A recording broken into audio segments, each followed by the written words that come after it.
예, 그렇게 알고 있겠습니다. 예. 자, 우리 경찰청장님. 예. 사진 한번 보시겠습니까? 저게 2002년도 월드컵 응원전 할 때 약 20만 정도, 광화문에서 시전까지 다 메워서 60만인데 저 사진 정도가 한 20만 정도로 추산이 됩니다. 다음 사진. 그 다음 왼쪽 게 지난 11월 2일 날 우리 민주당에서는 30만이라고 추산을 하고 경찰은 17,000명. 저 왼쪽 사진. 그리고 오른쪽 사진은 지난 11월 9일 날 우리 경찰 추산은 15,000명, 민주당 추산은 20만입니다. 저게 부풀어도 너무 부풀린 거 아닙니까? 우리 경찰에서 저 인원을 추산할 때 어떤 방식으로 추산을 합니까? 소위 그 페르미 방식이라고 네. 3.3 제곱미터당 앉아서 하는 경우에는 5 내지 6명, 서서 하는 경우에는 9 내지 10명으로 저희들이 추산을 합니다. 대충 맞죠? 거의 저는 맞다고 보는데. 거의 맞습니다. 저희들이 실제 이것이 논란이 됐을 때 예. 저희들이 그 찍은 사진하고 사진을 일일이 카운팅한 적이 있습니다. 그때 저희들이 추산한 내용과 거의 일치했습니다. 근데 왜 저래, 같은 사진을 보면서 왜 그래 차이가 나죠? 이게. 자, 그렇고요. 그 다음에 지난 11월 9일 날 우리 집회 관련해서 이야기를 좀 하겠습니다. 다음 사진. 아마 이게 그때 집회 허가를 내줄 때 어떤 식으로 경찰에서 신고를 받고 또 조건을 달고 내줬습니까? 최초에 그 숭례문을 기준으로 덕수궁 대한문까지 신고를 할 때는 2개 차로를 제외한 전차로를 신고를 했습니다. 그렇지만 그날 주말 오후고 도심의 주요 도로이기 때문에 저희들이 진행 방향 전차로를 사용하도록 제한 통고를 했었습니다. 그렇죠. 그래서 저거는 앞에 저거는 처음 시작할 때입니다. 그 장인애들이 경찰에서 제한 조건을 달았을 때 적법하게 예. 진행을 한, 그러니까 한쪽 편도 전차로를 다 줬을 때 오른쪽에는 이제 소통이 될 수 있도록 한 겁니다. 다음. 이것도 마찬가지고요. 다음. 이 사진은 이제 가다가 시위꾼들이 경찰 폴리스 라인을 밀어붙이는 모습이죠. 저거는. 그렇습니다. 예. 다음. 이것도 마찬가지 경찰 폴리스 라인을 완전히 밀어제끼는 장면. 여기서부터 불법 행위가 자행됩니다. 맞습니다. 예. 다음. 이게 전차로를 증거한 사진입니다. 전차로를. 분명히 경찰에서는 편도 전차로, 양방향 전차로가 아니고 편도 전차로로 집회 시위를 하세요라고 했는데도 불구하고 폴리사인을 밀어 제껴서 전차로를 증거한 겁니다. 명백하게 불법이죠, 지금. 예, 불법입니다. 그러면 여기에 대해서 경찰은 어떤 조치를 취해야 됩니까? 저희들이 불법 행위의 경우에는 일단 시정 요구를 합니다. 시정 요구를 해도 계속해서 안 들을 때는 종결 처분 요청을 하게 되고 종결 처분 요청에도 불구하고 시정이 안 되는 경우에는 해산 명령을 하게 되어 있습니다.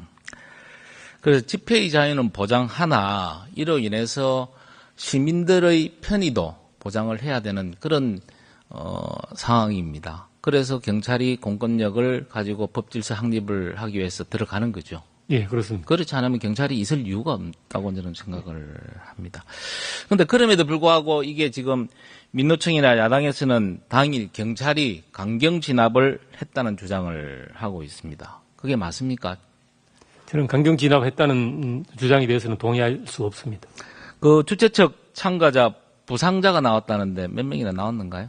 주최 측 참가자는 언론을 통해서만 알고 우리 경찰은 몇 명이나 나왔습니까? 경찰은 105명이 부상당하고 예. 장비가 107점이 망실 또는 분실되었습니다.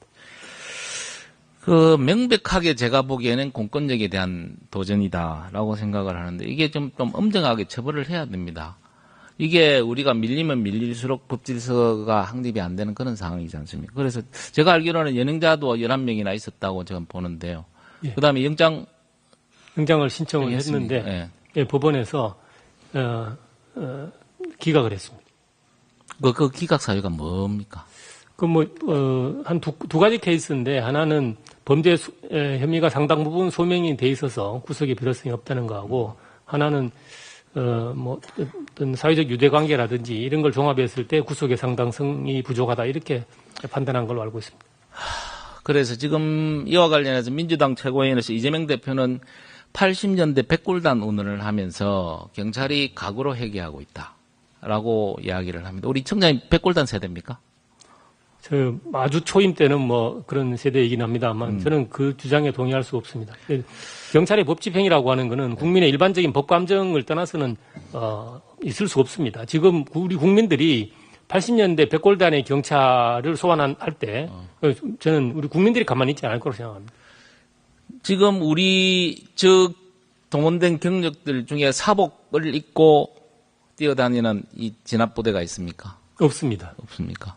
우리가 말하는 소위 말하는 백골단이라 하면 과거 80년대 사복을 그렇습니다. 입고 근가로 다니는 그 사람을 이야기를 하는데 왜 이런 이야기들이 나오는지 모르겠어요. 국방부 장관님. 예. 민주당에서 또 계엄령 의혹 제기하고 있지 않습니까? 네. 실제 그게 주장할 수 있는 근거가 있습니까? 왜 그런 주장을 하는지 아직 저는 이해를 하지 못하고 있습니다. 그리고 우크라이나 현지 참관단도 야당은 계속 파병이라 하고 뭐 국회 비준을 받아야 된다 뭐 이런 이야기를 하거든요. 네. 어떻습니까, 장관님? 참관단은 파병이 아닙니다. 그래서 지금 저도 가만히 있어 보면 한 80년대로 되돌아가는 기분이다. 이게 2024년에 사는 게 아니고 계엄령 이야기를 하죠. 뭐 파병 이야기를 하죠. 그 다음에 백골단 이야기를 하는 그런 상황입니다. 그래서 여전히 이재명 대표는 옛날 80년대에 사시는 분이 아니냐. 2024년도에 사시는 분이 아니고 자꾸 80년대 되돌아가고 싶은 그런 생각을 가지고 계시는 것 같아. 그러면서 자꾸 경찰을, 특히 이제 저런 집회 시위에 있어서 경찰을 물고 늘어집니다. 경찰이 먼저 강경 진압을 하니까 집회 시위자들도 폭력을 할 수밖에 없다라는 식으로 지금 하고 있거든요. 저기에 대한 우리 청장님의 생각은 어떻습니까? 경찰이 먼저 물리력을 사용한 적은 없습니다. 전날도 분명히 제가 그 상황 대책실에서 다 보고 있었는데 네.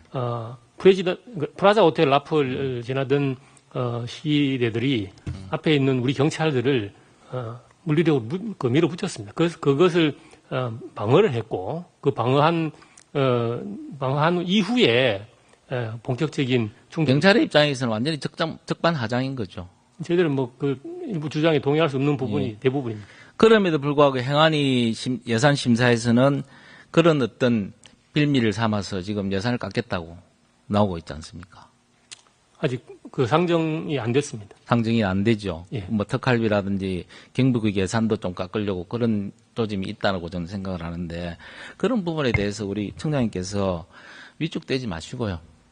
정당한 법 집행에 대해서는 경찰청장이 책임진다라는 의식을 가지고 직원들을 좀 지휘를 해 주십사.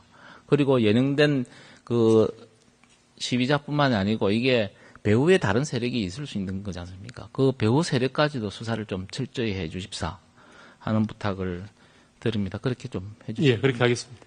그래서 저는 개인적으로 저도 물론 뭐 경찰 출신이라서 이런 이야기를 하는가는 모르겠지만 경찰은 국민을 보호해야 되고요.